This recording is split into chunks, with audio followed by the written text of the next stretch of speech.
So this part of the project is Rhod immune globulin, also known as Rhogam. So how Sonali mentioned, mothers can be Rh positive or Rh negative, and the baby can have a different Rh factor than the mother. So when they do, that's when they receive Rhogam. Rhogam is a medication that prevents the mother's own antibody formation in response to Rh positive fetal blood cells, which could endanger future Rh positive infants.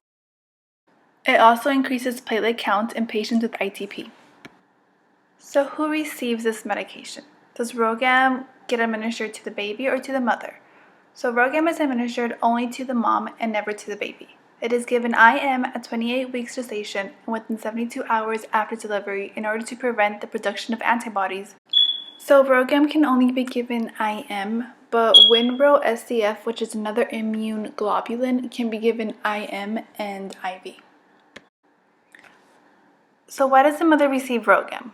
Rhogam is given to mothers who are Rh negative and have an infant or a baby who is Rh positive. If the mother still happens to have a miscarriage or abortion, the mother still needs to receive Rhogam if her baby is Rh positive. Okay, so let's say the mom has baby number 1 and this baby is Rh positive. So she will receive Rhogam with this baby to prevent any complications with baby number 2. So now she has another baby, baby number 2, and she is also Rh positive. So we would administer Rhogam. If the mother becomes pregnant with the second Rh positive baby, then her antibodies will cross the placenta and attack the baby's blood, causing a condition called hemolytic disease of the newborn. So this usually is not a problem because the mother's blood and the fetus's blood does not mix, except during delivery or certain procedures like an amniocentesis or a CVS or any type of trauma. The mother may be exposed to red blood cells from her Rh positive fetus during these procedures. The first pregnancy of the mother is not usually affected by Rh incompatibility. That's because it can take longer than 9 months for an Rh negative mom to make antibodies that fight Rh positive blood.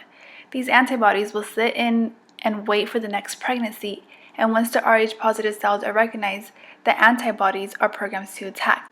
So, the procedure such as an amniocentesis or a CVS is performed. Rhogam should be administered to the woman if she is Rh negative to prevent alloimmunization. Documentation should be added to the medical record and provided to the woman for future reference.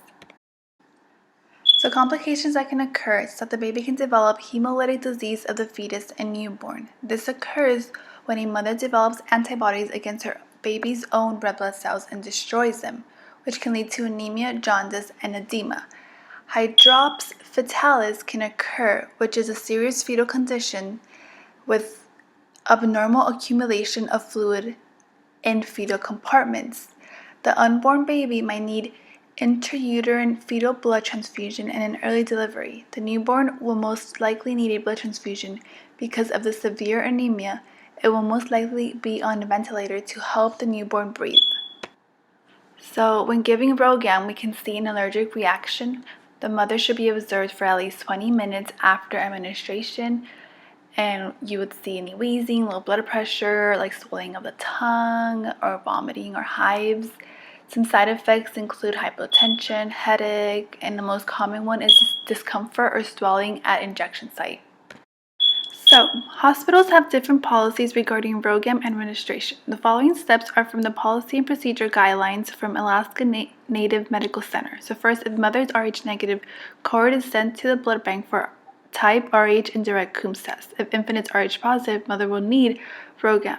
So in a workup, draw and send appropriate specimens. Blood bank will notify nursing personnel when Rhogam is available to be given. Rhogam must be given within 72 hours after birth of infants. Then the nurse must go to the blood bank to get Rhogam with a copy of the patient's sticker. Rhogam numbers will be inspected by nursing and laboratory personnel in the blood bank. Then the nurse will check the patient's identification with 2 identifiers and explain procedure and purpose of Rhogam before administration. Administer Rhogam IM, complete patient Rhogam identification card, and give to patient. So some agencies include a final R that represents that Rhogam and rubella immunization was given. This is my reference page, and thank you so much.